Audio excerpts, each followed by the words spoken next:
నమస్కారం. ఆంధ్రప్రభకు స్వాగతం. నేను తేజస్వి. శ్రీరామ జయరామ జయ జయరామ. ఇప్పుడు అయోధ్య నగరం మొత్తం కూడా రామనామ స్మరణతో అయితే మారుమోగిపోతుంది. ఇప్పటి వరకు ఆ రాముల వారు బాలరాముడు ఎప్పుడు ఆలయ ప్రవేశం చేస్తారా అని చెప్పి భక్తులందరూ కూడా ఎదురు చూస్తూ ఉన్నారు. అయితే ఈ కార్యక్రమం అంతా గడిచిపోయింది.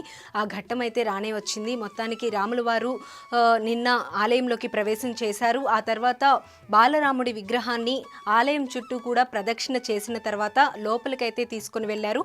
ప్రస్తుతానికైతే భక్తులకు ఎవరికి కూడా ఆలయ ప్రాంగణంలోనికైతే ప్రవేశం అయితే లేదు. మీడియాకు కూడా ప్రస్తుతానికైతే ప్రవేశం అయితే లేదు. అయితే ఇప్పటి నుండే ప్రతిష్టకి సంబంధించిన కైంకర్యాలు ఏవైతే ఉంటాయో, క్రతువులు ఏవైతే ఉంటాయో అవన్నీ కూడా ప్రారంభించడం కూడా జరిగింది.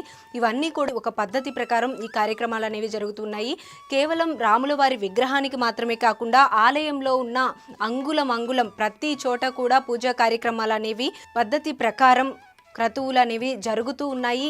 మండపాల దగ్గర నుండి చాలా స్తంభాలు కూడా ఉన్నాయి. ప్రతి దానికి కూడా పూజా కార్యక్రమాలు అనేవి నిర్వహిస్తూ ఉన్నారు. ఆ పూజా కార్యక్రమాలు అనేవి ఏ విధంగా జరగబోతున్నాయి అనేది ఒకసారి చూద్దాం.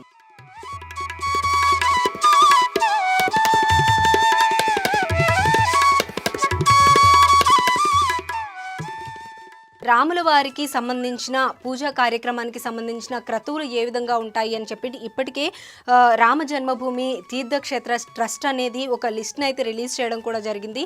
ఈ ప్రాసెస్లోనే పూజా కార్యక్రమాలు అనేవి కూడా జరుగుతూ ఉంటాయి. ఇప్పటికే రాముల వారి విగ్రహం గురువారం రోజు మధ్యాహ్నం 1 గంట నుండే పూజా కార్యక్రమాలు అనేవి స్టార్ట్ అయిపోయాయి. రాముల వారికి గృహప్రవేశం చేస్తూ ఉన్నప్పుడు కూడా గణపతి పూజ అలాగే వాస్తు పూజ అనేది చేస్తూ ఉంటాము. అటువంటిది ఇంత పెద్ద ఆలయం ఎంతో ప్రతిష్టాత్మకంగా ప్రారంభిస్తుంది కాబట్టి తప్పకుండా ఈ కార్యక్రమాలు అనేవి జరుగుతూ ఉంటాయి. మొదటగా గణపతి పూజ అలాగే వరుణ పూజ వాస్తు పూజ కార్యక్రమాలు అనేవి జరుగుతూ ఉన్నాయి. ఈ పూజా కార్యక్రమాల దగ్గరకు వచ్చేటప్పటికి గణేశాంబికా పూజ, ఆ తర్వాత వరుణ పూజ, సప్తగృత్ మాతృకా పూజ, అలాగే ఆయుష్య మంత్రజపం, ఆచార్యాది చతుర్విధం, మధుపర్క పూజ, మండప ప్రవేశం జరుగుతాయి. ఆ తర్వాత పృథ్వీకూర్మ అనంత మహాయజ్ఞ భూమి పూజ కూడా జరుగుతూ ఉంటుందంట. ఆ తర్వాత షోడశ స్తంభ పూజ, అక్కడ స్తంభాలు ఏవైతే ఉన్నాయో ఆలయంలో ఉన్న స్తంభాలన్నిటికీ కూడా పూజా కార్యక్రమాలు అనేవి జరుగుతూ ఉంటాయి. మండప పూజ దగ్గరకు వచ్చేటప్పటికి తోరణం, ద్వారం, ధ్వజం, ఆయుధాలు, దిక్పాలకులు, ద్వారపాలకులు అందరికీ కూడా పూజా కార్యక్రమాలు అనేవి నిర్వహిస్తారు. ఆలయంలో ప్రతి ఇంచు కూడా ప్రతి చోట పూజా కార్యక్రమాలు జరుగుతూ ఉన్నాయి. అలాగే అయోధ్యలో వచ్చేటప్పటికి అడుగడుగున ఆలయాలు మనకు కనిపిస్తూ ఉంటాయి. ఈ ఆలయాల్లో కూడా ఎన్నో పూజా కార్యక్రమాలు, యజ్ఞాలు, హోమాలు, మఠాలు ఏర్పాటు చేసి ఈ పూజా కార్యక్రమాలు అనేవి కూడా జరిపిస్తూ ఉన్నారు.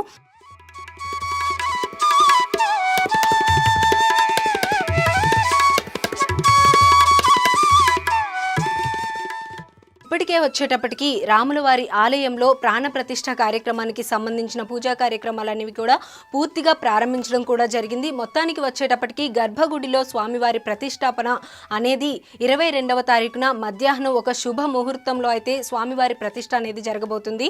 అయితే ప్రతిష్ఠ జరిగే ముందుగా శ్రీరామ యంత్రం అనేది ప్రతిష్ఠించాలి. అయితే ఆ యంత్రం ఆంధ్రప్రదేశ్ నుండి తయారు చేసి వెళ్ళడం జరిగింది. ఇప్పటికే యంత్ర ప్రతిష్టాపన అనేది ఈరోజు జరుగుతుంది. ఆ తర్వాత 22వ తారీఖున రాముల వారి విగ్రహ ప్రతిష్టాపన అనేది జరుగుతుంది ఎంతో అంగరంగ వైభవంగా. ఈ మధ్యలో కూడా చాలా కార్యక్రమాలు అనేవి జరగాల్సి ఉంది. 19వ తారీఖు అగ్ని పూజ, ఆ తర్వాత నవగ్రహ ప్రతిష్ఠ ముందుగా జరుగుతుంది. ఆ తర్వాత సరయూ నది నీటితో గర్భగుడి శుద్ధి కూడా జరుగుతుంది. ఆ తర్వాత 21వ తారీఖున 125 పవిత్ర కలశాలతో స్వామివారి మూల విరాట్కి అయితే పూజా కార్యక్రమాలు అనేవి జరుగుతాయి. మొత్తానికైతే వచ్చేటప్పటికి ఇప్పటికే పూజా కార్యక్రమాలన్నీ కూడా స్టార్ట్ చేయడం కూడా జరిగిపోయింది. 22వ తారీఖున స్వామివారి ప్రతిష్ఠ కార్యక్రమం అనేది జరుగుతుంది. అయితే ఆలయానికి వచ్చేటప్పటికి ఇప్పటికే భక్తుల రద్దీ అనేది అయోధ్యకు పెరుగుతూనే ఉంది. కానీ ప్రతిష్టాపన రోజు మాత్రం గెస్ట్లే చాలా మంది రావాల్సి ఉన్నారు కాబట్టి ఆ రోజు అందరికీ కూడా స్వామివారిని దర్శించుకునే అవకాశం ఉండదు. ప్రతిష్ఠా కార్యక్రమం అనేది పార్టిసిపేట్ చేయడానికి అయోధ్యలో వీలుండదు. కాబట్టి భక్తులు అందరూ కూడా ఇంటి దగ్గరే ఉండి స్వామివారికి జ్యోతిని వెలిగించి పూజా కార్యక్రమాలు చేయాలి. ఎవరి గ్రామాల్లో వాళ్ళు ఆలయానికి వెళ్ళి పూజా కార్యక్రమాలు చేయాలని చెప్పి ఇప్పటికే ప్రధాని మోదీ కూడా అనౌన్స్ చేయడం జరిగింది. అయితే అయోధ్యలో కూడా పూజా కార్యక్రమాలు జరుగుతూనే ఉన్నాయి.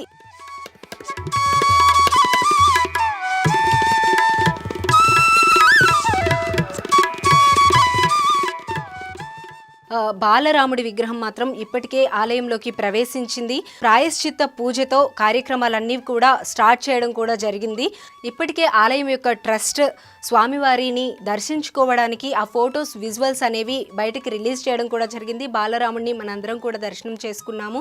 చక్కగా 22వ తారీఖున బాలరాముడి యొక్క ప్రతిష్టాపన కార్యక్రమం అనేది జరగబోతుంది. ఈ రోజు నుండే పూజా కార్యక్రమాలు అనేవి అంగరంగ వైభవంగా కూడా ప్రారంభమైపోయి ఉన్నాయి. కాకపోతే ప్రస్తుతానికి భక్తులను అయితే అలౌ చేయడం లేదు. ఎవరింటి దగ్గర వాళ్ళు ఉండి పూజా కార్యక్రమాలు చేసుకోవాలని చెప్పడం జరిగింది. మొత్తానికి వచ్చేటప్పటికి ఆ రోజు భక్తుల రద్దీ కూడా పెరిగే అవకాశం ఉంటుంది. చాలా మంది ఇక్కడ నుండి వస్తూనే ఉంటారు కాబట్టి సెక్యూరిటీ తప్పకుండా ఉండాలి. ఇంత పెద్ద ఆలయాల్లో సెక్యూరిటీ అనేది కంపల్సరీ. అందులోనూ రాములవారి ఆలయం వచ్చేటప్పటికి ఎంతో మంది దీని గురించి పోరాడిన తర్వాత ఆలయ ప్రతిష్టాపన అనేది జరగబోతూ ఉంది. ఇక ఎటువంటి దుష్ట శక్తులు ఇందులోకి ప్రవేశించే అవకాశం లేకుండా అయితే సెక్యూరిటీ చాలా బలంగానే పెట్టారు. ప్రస్తుతానికి వచ్చేటప్పటికి కొన్ని గేట్స్ని అయితే ఏర్పాటు చేశారు. అవి టెంపరీగా ఉండే గేట్స్ని మాత్రం ప్రస్తుతానికి ఏర్పాటు చేశారు లోపలికి అలౌ చేయడం కోసం. ఆ తర్వాత పర్మనెంట్గా ఉండడం కోసం కొన్ని షెడ్స్ని అయితే ఏర్పాటు చేయడం జరిగింది. అవి ఇంకా కన్స్ట్రక్షన్లోనే ఉన్నాయి. అలాగే టెంపుల్ కూడా ఇంకా కంప్లీట్గా కన్స్ట్రక్షన్ అనేది చుట్టూ అంతా కూడా కంప్లీట్ అవ్వలేదు. ప్రస్తుతానికి ఆ కన్స్ట్రక్షన్ కూడా జరుగుతూనే ఉంది. ఆ రోజుకి ఒక విధంగా కంప్లీట్ అయ్యే విధంగా చూస్తూ ఉన్నారు. ప్రస్తుతానికైతే ఆలయ నిర్మాణం పనులు జరుగుతూనే ఉన్నాయి. ప్రతిష్ట కార్యక్రమం రోజుకి కూడా కొంతవరకు అలానే మిగిలిపోతాయి. ప్రతిష్ట అయిపోయిన తర్వాత ఈ ప్రాసెస్ అనేది ఇంకా కంటిన్యూ అవుతుంది అని అయితే చెప్తున్నారు. Thank you so much. Keep watching Andhraprabha.